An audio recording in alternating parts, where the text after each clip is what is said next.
आम जगा भारी बढ़िया तांक महिमा केबा कहे तीर्थ पवित्र तांक देहे तीर्थ गमन छल करी प्रवेश जहि दंडधारी अत्रि वशिष्ठ ऋष्टि नेमि चैवन्य भरद्वाज घेनि भृगु अंगिरा पराशर उतथ्य गाधिर कुमार इंद्र प्रमद मेधातिथि दुर्बल अष्टिसेण जति सुबाहु भरद्वाज शिष्य गौतम मत्रिय कवश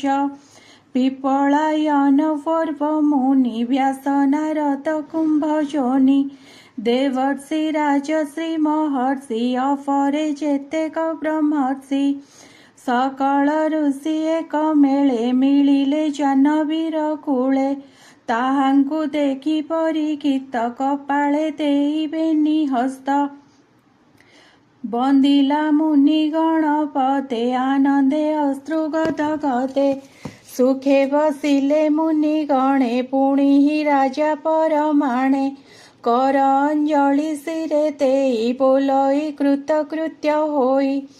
राजंग मध्ये मो जीवन निश्चय जाणिली धन्य धन्य मोहर प्राण जीवा बेले महांत जने विजे कले ब्राह्मण पाद जहि धोई शेषाने निज शिर देई क्षत्रिय स्वभाव ए मंद आगमे निगमे उकत जे लंगे दुष्ट बणे दुखित होई तत्क्षणे से विप्रे आसी जार पासे बसंती मनर हरसे ताहार भाग्य की कहिबा जाहान पांति सुर देवा अपराध कली विप्रकूले देख मोहर अंत काले सर्व विषय संग तेजी विष्णु चरणे चित्त मर्जी तुम्बे अशेष ब्रह्म ऋषि मिलई मोर पासे आसी ब्राह्मण साप कोपा नल ए मोर वैराग्यर मूल जे कर्म कले संसारे प्राणी तरंती माया घरे तुम्भर अनुग्रहे से भी प्रसन्न हेउ गंगा देवी कृष्ण चरणे मति हेउ कुहक तथ्य कबा खाऊ तेणे संशय नाही मोर सकळे कृष्ण कथा कर कृष्ण विषय हेउ मति तार सेवक संग गति मोहर कर्म फल लई जन्म लभिबी जहि तहि मु तहि कृष्ण दास पणे से बिबी अभय चरणे शरणागत बोली मोहि ए विप्र भाव दया बहि सकल जीवे मित्र भाव जे मंदे होइब संभव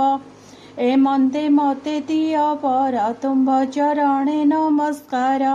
ए मंदे मुनि की जणाई कृष्ण चरणे मन देई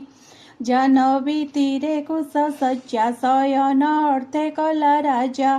पूर्व दिग कुशीर करी उत्तर मुख्य दंडधारी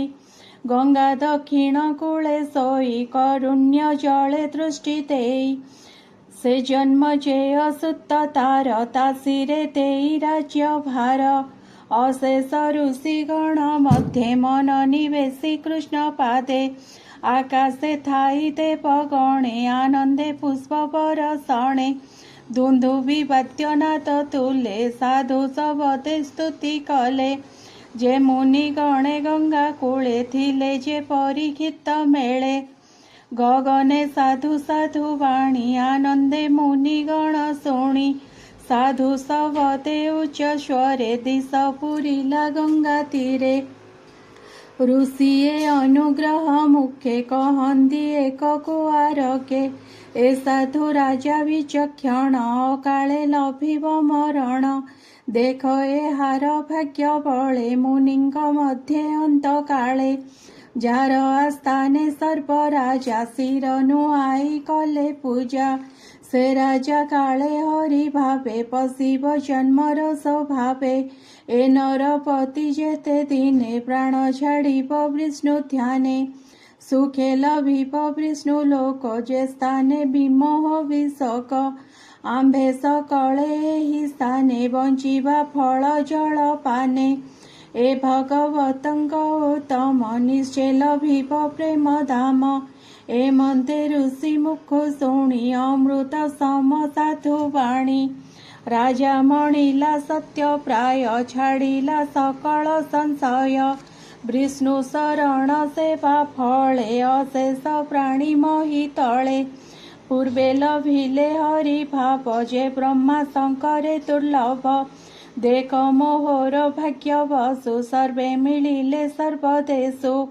ବେଦେ ଯେ ମନ୍ଦ ଦେହ ବନ୍ତେ ସ୍ୱର୍ଗରେ ଦେବଙ୍କ ଅଗ୍ରତେ।